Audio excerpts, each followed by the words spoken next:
Chronic back पेनमध्ये anxiety होऊ शकते का? नमस्कार, मी अर्चना पाटंगणकर. मी छत्रपती संभाजीनगर येथे पेन सायकोलॉजिस्ट म्हणून कार्यरत आहे. अँक्झायटी म्हणजे नेमकं काय? अँक्झायटी म्हणजे सतत वाटणारी भीती किंवा अनइझीनेस. वेदनेविषयी वाटणारी भीती म्हणजे नेमकं काय? माझ्या वेदना कमी होणार नाही, त्या वाढतील किंवा त्या खूप जास्त प्रमाणात इतर आजारांना देखील मला तोंड द्यावं लागेल, याविषयी जास्त प्रमाणात भीती वाटू लागते. समाजामध्ये मिक्सअप न होणे किंवा सोशल विड्रॉल ज्याला आपण म्हणतो, किंवा माझ्या ॲक्टिव्हिटीवरती किंवा डेली लाईफवरती देखील याचा इम्पॅक्ट पडू शकतो. यामध्ये नंबर 1, निगेटिव्हिटी वाढते. म्हणजेच काय? वेदना कमी होणार नाही किंवा त्या खूप जास्त प्रमाणात वाढतील याविषयी सततचा विचार हा देखील वेदना वाढवण्यासाठी किंवा सायकोलॉजिकल डिस्टर्बन्सेससाठी कारणीभूत ठरू शकतो. दुसरं आहे सोशल विड्रॉल.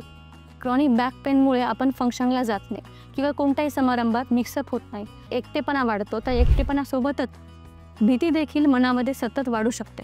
ही भीती अँक्झायटीला कारणीभूत ठरू शकते. तिसरं आहे फिजिकल इनॲक्टिव्हिटी.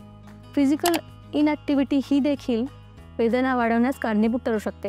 ॲक्टिव्हिटी न केल्यामुळे निगेटिव्ह थिंकिंग वाढते व ती निगेटिव्ह थिंकिंग चिंता वाढवण्यास किंवा अँक्झायटी वाढवण्यास कारणीभूत ठरू शकते. अँक्झायटीची लक्षणं काय आहेत? इरिटेबिलिटी. दुसरं आहे नर्वसनेस. तिसरं आहे पाल्पिटेशन किंवा टॅकिकार्डिया, सारखी धडधड होणे. चौथं आहे निद्रानाश, झोप न लागणे.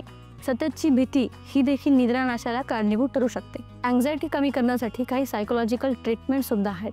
त्यामध्ये नंबर 1 येतं कॉग्नेटिव्ह बिहेवियरल थेरपी, ज्याला CBT असं देखील म्हटलं जातं. दुसरं आहे माइंडफुलनेस बेस्ड स्ट्रेस रिडक्शन. यामध्ये ब्रीदिंग एक्सरसाइज देखील आहेत जे आपण करू शकतो, जे अँक्झायटी कमी करण्यास मदत होऊ शकतात. तिसरं आहे प्रोग्रेसिव्ह मसल रिलॅक्सेशन टेक्निक. ही टेक्निक आपल्याला मसल रिलॅक्स करायला मदत करते व त्यासोबतच आपली अँक्झायटी कमी करण्यास देखील मदत करू शकते. चौथं आहे होलिस्टिक ॲप्रोच. होलिस्टिक ॲप्रोच म्हणजे काय? सायकोलॉजिकल ट्रीटमेंटसोबतच काही इंटरव्हेन्शनसुद्धा आहेत, ज्या इंटरव्हेन्शनचा आणि सायकोलॉजिकल ट्रीटमेंटचा आपण कोलॅबोरेटिव्हली वापर करू शकतो. यामुळे अँक्झायटी कमी होऊ शकते. वरील उपचारावरती काही माझे व्हिडिओ आहेत, ते माझ्या चॅनलवरती तुम्ही पाहू शकता.